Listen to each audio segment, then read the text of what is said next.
चलिए।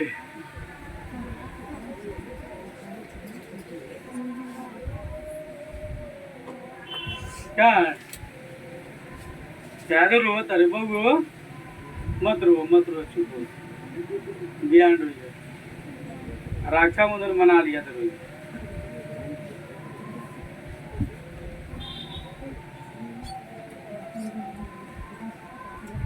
चलिए हम लोग आगे चलते हैं। अब चर्चा करेंगे ऊर्जा संसाधन पर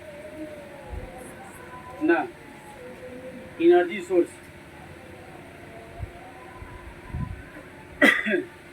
तो पारंपरिक ऊर्जा स्रोत के अंतर्गत आपका कोयला पेट्रोलियम आता है। कोयला पर हम लोग पूर्व काल में चर्चा कर चुके हैं। आज पेट्रोलियम पर चर्चा करेंगे, ठीक है। तो पेट्रोलियम शक्ति के समस्त संसाधन में सर्वाधिक संसाधन है। जितना भी संसाधन है, ठीक ना, उसमें सर्वाधिक जो है यह महत्वपूर्ण संसाधन है।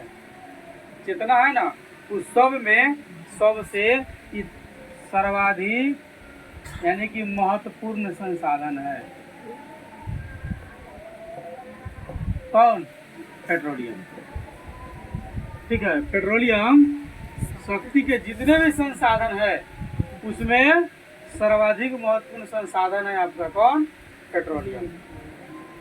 इसके बगैर संसाधन नहीं चल सकता है। बहुत सारे क्षेत्र में इसका योगदान है, ठीक है। इस युग में यानी कि आधुनिक युग में, इस युग में कह लीजिए चाहे आधुनिक युग में, कोई भी राष्ट्र इसके बिना अपना अस्तित्व कायम नहीं रख सकता है। कोई भी राष्ट्र, जितना भी राष्ट्र है, वो अपना अस्तित्व कायम नहीं रख सकता है पेट्रोलियम के बगैर। बिना पेट्रोलियम के काम नहीं चलेगा, ठीक है। पेट्रोलियम का उपयोग शक्ति संसाधन के साथ साथ कई उद्योग में भी होता है, और ये जो है कई उद्योग का कच्चा माल भी है। पेट्रोलियम जो है शक्ति संसाधन के साथ साथ कई उद्योग का कच्चा माल भी है। कच्चा माल भी है, ये कहने का मतलब इससे कई सारे चीज बनाया जाता है। कई सारी वस्तु को बनाने के लिए उसका एक कच्चा माल है। जैसे चीनी के लिए गन्ना कच्चा माल है, जिसे उत्पादित होगा उसका कच्चा माल है। तो कई सारे चीज का कच्चा माल है, जैसे गैसोलीन बनाने के लिए, डीजल के लिए, किरासन तेल के लिए, स्नेहक के लिए, कीटनाशक दवाई बनाने के लिए, और सामान जो दवाइयाँ बनती है वो बनाने के लिए, पेट्रोल जो वाहन में रख कर आप चलाते हैं उसके लिए, साबुन बनाने के लिए, साबुन में भी पेट्रोल का उपयोग किया जाता है।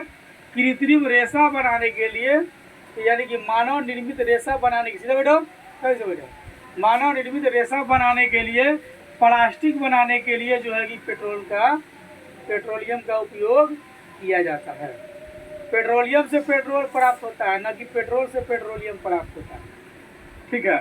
तो पेट्रोलियम से साबुन खूब रगड़ करके धोते हैं ना।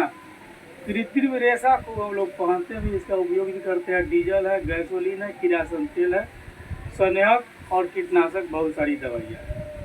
भारतीय भूगर्भ सर्वेक्षण के अनुसार, भारत के जो भूगर्भिक जो सर्वेक्षण जो करता है उसके अनुसार भारत में पेट्रोलियम और प्राकृतिक गैस का जो है कुल भंडार 17 अरब टन है। कुल भंडार कितना है? 17 अरब टन है। भारत विश्व के मात्र जो है 1% पेट्रोलियम का उत्पादन करता है। कितना करता है? मात्र 1% पेट्रोलियम का उत्पादन करता है, जबकि इसके पास में इतना अरब टन मौजूद है। भारत कितना पेट्रोलियम का उत्पादन करता है? पूरे विश्व में मात्र 1%। भारत में प्रथम बार 1866 ईस्वी में ऊपरी असम घाटी में तेल का कुआं खोदा गया था। पहली बार भारत में पेट्रोल कहाँ मिला? असम में मिला। असम के ऊपरी घाटी में मिला। कब मिला? 1866 ईस्वी में पहली बार यहाँ पेट्रोलियम कब मिला?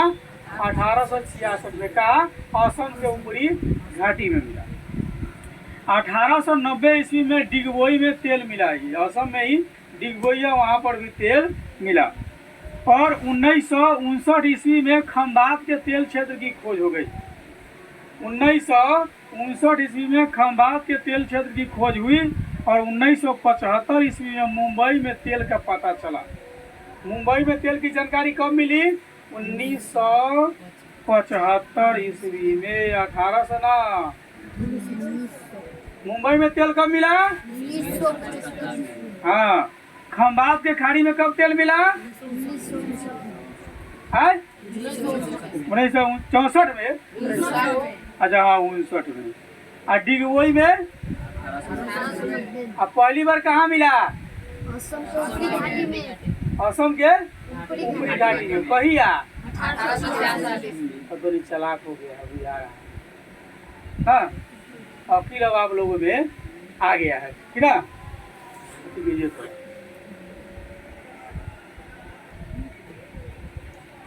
हम लोग पेट्रोलियम के तहत अभी देख रहे हैं, ठीक ना।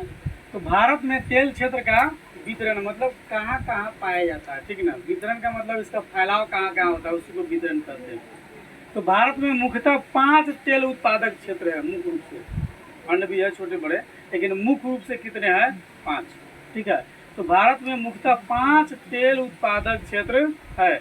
जो पहला है आपका उत्तरी पूर्वी प्रदेश, दूसरा गुजरात तेल क्षेत्र, तीसरा मुंबई हाई क्षेत्र, चौथा पूर्वी तट प्रदेश और पांचवा आपका बाड़मेर बेसिन क्षेत्र के अंतर्गत है। तो उत्तर पूर्वी प्रदेश जो है यह देश का सबसे पुराना तेल उत्पादक क्षेत्र है, ठीक है ना। तो सबसे कहता है उत्तर पूर्वी प्रदेश सबसे पुराना है। कौन? असम की घाटी सबसे पहले वहीं मिला था। तो यह देश का सबसे पुराना तेल उत्पादक क्षेत्र है, जहां 1866 ईस्वी में तेल के लिए खुदाई शुरू हुई थी। लगभग 1 शताब्दी तक यह भारत का एकमात्र तेल उत्पादक क्षेत्र था। 1 शताब्दी तक, लगभग 100 वर्ष तक। ऊपरी असम घाटी, अरुणाचल प्रदेश, नागालैंड आदि के विशाल तेल क्षेत्र इसके अंतर्गत आते हैं। यानी कि आपके उत्तरी पूर्वी क्षेत्र मतलब भारत के उत्तर और पूर्व क्षेत्र में जो स्टेट पड़ता है, तो भारत के उत्तर और पूर्व क्षेत्र में जो स्टेट पड़ता है वो है आपका उत्तर पूर्वी क्षेत्र का स्टेट असम, अरुणाचल प्रदेश, नागालैंड आदि के विशाल तेल क्षेत्र जो है इसके अंतर्गत आता है, उत्तर पूर्वी क्षेत्र के अंतर्गत, ठीक है। इस क्षेत्र के महत्वपूर्ण उत्पादक जो है डिगबोई, नहरकटिया, मुरान, रुद्रसागर आदि है। और अरुणाचल प्रदेश का निगरू और नागालैंड का गोड़होल्ला तेल क्षेत्र उल्लेखनीय है। यानी कि उत्तर पूर्वी प्रदेश जो है इसमें आपका प्रमुख तेल उत्पादक क्षेत्र जो है वो आपका ये निम्न प्रकार है। एक डिगबोई,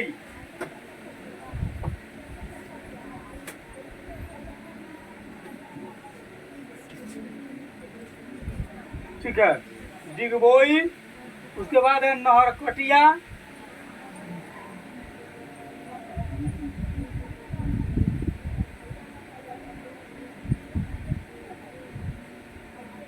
डिगबोई के बाद नहरकटिया, उसके बाद है मुरान, रुद्रसागर,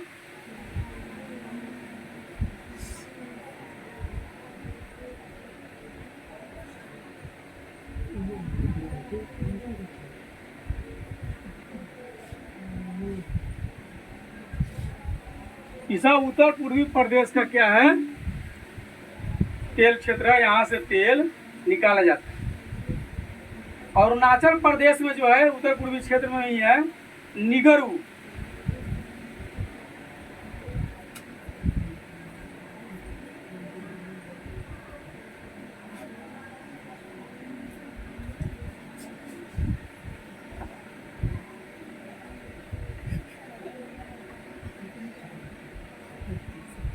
निगरू। उसके बाद एगो नागालैंड में भी है,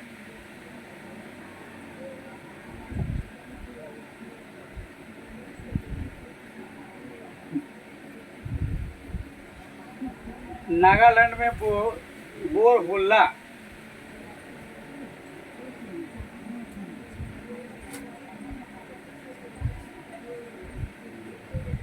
यह स्थान के नाम। यहाँ से क्या है आपका तेल निकलता है। आगे चलिए गुजरात तेल क्षेत्र में।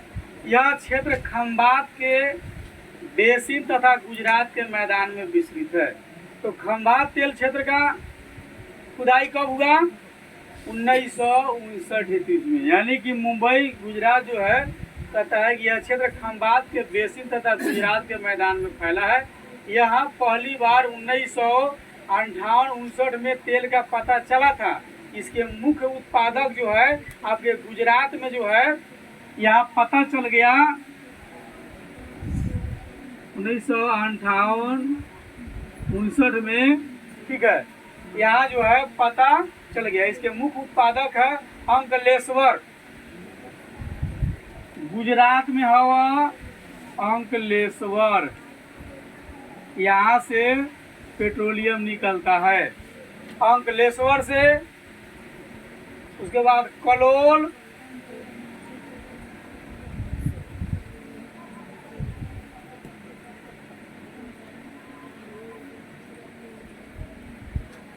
नौगांव, अपन गाँव ना लिख लिया, नया गांव,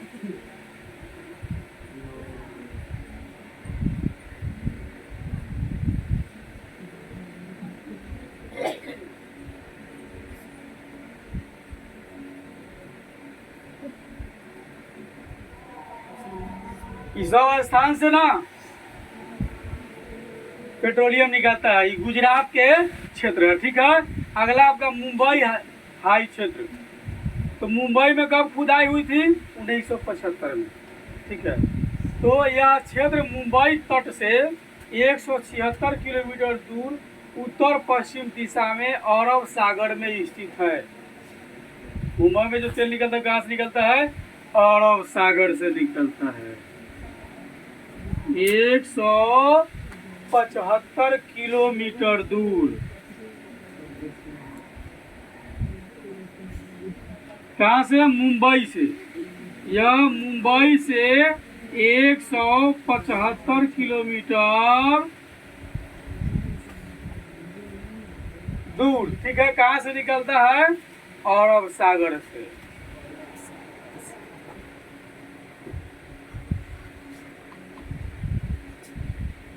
यहाँ जो तेल निकलता है कहाँ से निकलता है? अरब सागर में से। इसकी खोज 1975 में हुआ था। यहाँ समुद्र में सागर सम्राट नामक पंच बनाया गया है, जो एक जलयान है और पानी के भीतर तेल के कुएं खोदने का कार्य करती है, ठीक है। ये जो है सागर सम्राट, सागर सम्राट क्या है? समुद्र के अंदर तेल खोजने का एक जलयान है। जलयान माने जल में चलने वाली गाड़ी, जल में चलने वाली गाड़ी। तो सागर सम्राट क्या है? समुद्र के अंदर जो है तेल खोजने वाला एक यान है, सागर सम्राट। सागर सम्राट क्या है? एक जलयान है समुद्र के अंदर, वह जो है तेल की सतह, कुआं इत्यादि खोदता है। 80 करोड़ टन तेल भंडार का अनुमान है। यहाँ का कच्चा तेल पाइप द्वारा स्थल पर पहुंचाकर परिष्कृत किया जाता है। कहाँ से? अरब सागर में से। अरब सागर में से पाइप लेकर स्थल पर गया, वहाँ से तेल निकाला जाता है। इस क्षेत्र से 2004-05 में 22,424,000 टन तेल का उत्पादन हुआ, जो भारत के कुल उत्पादन का 66% है। इस क्षेत्र के दक्षिण एक और तेल क्षेत्र का पता चला, जिसका भंडार मुंबई हाई से भी बहुत बड़ा है। एक और तेल क्षेत्र का जानकारी मिला। अगला है पूर्वी तट प्रदेश। पूर्वी तट प्रदेश यह कृष्णा, गोदावरी और कावेरी नदियों के बेसिन तथा मुहाने के समुद्री क्षेत्र में फैला हुआ है। कृष्णा, गोदावरी, कावेरी नदी के बेसिन तथा मुहाने के समुद्री क्षेत्र में फैला हुआ है। नारी मनम केविल पल कावेरी प्रदेश के मुख्य तेल क्षेत्र है और कुछ समय पूर्व गोदावरी कृष्ण क्षेत्र में भी तेल की खोज हुई है। यानी कि पूर्वी तट क्षेत्र है, वहाँ कहाँ तेल मिलता है? कृष्णा, गोदावरी। आ जाइए, इसमें कौन है? नदी है।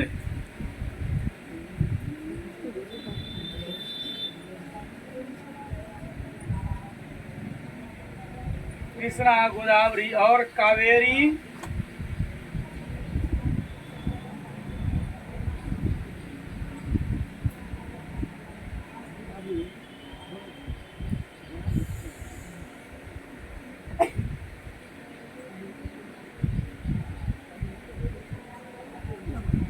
कावेरी नदियों के बेसिन में तथा मुहाने के समुद्री क्षेत्र में फैला हुआ है। यह नारी मनम और केल्विन पल कावेरी प्रदेश के मुख्य तेल क्षेत्र है। कुछ समय पूर्व गोदावरी कृष्णा तेल क्षेत्र में भी तेल की खोज हुई है, ठीक है, और जहाँ से प्राप्त की जा रही है। बाड़मेर बेसिन क्षेत्र, इस बेसिन के मंगला तेल क्षेत्र से सितंबर 2009 से उत्पादन शुरू हुआ है और प्रतिदिन 56,000 बैरल तेल का उत्पादन हो रहा है।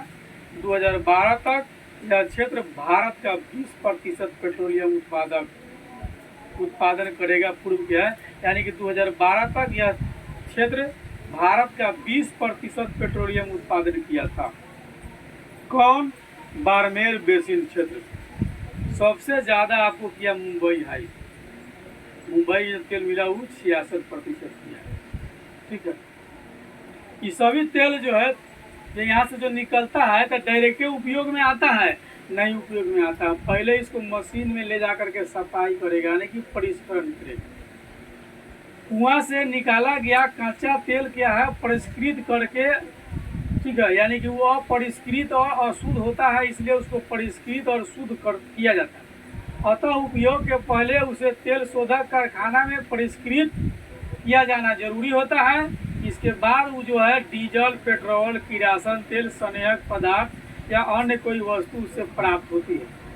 1901 ईस्वी में भारत का प्रथम तेल शोधक कारखाना असम के डिगबोई में स्थापित हुआ और 1954 ईस्वी में दूसरी परिष्करणशाला मुंबई में बनाया गया। इसके बाद तेल शोधन में भारत में काफ़ी विकास किया। आज देश में 18 तेल परिष्करण केंद्र कार्य कर रही है। कथी तेल परिष्करण में क्या होता है? अशुद्ध तेल को शुद्ध किया जाता है, उपयोग लायक बनाया जाता है, वही परिष्करण कहलाता है। ठीक है, ठीक बा, ठीक है, ठीक है, ना बोलिए साहब नून मसूर आ गया। अरे नून रोटी खाएंगे, हाँ तब ठीक है। क्या यादव जी है?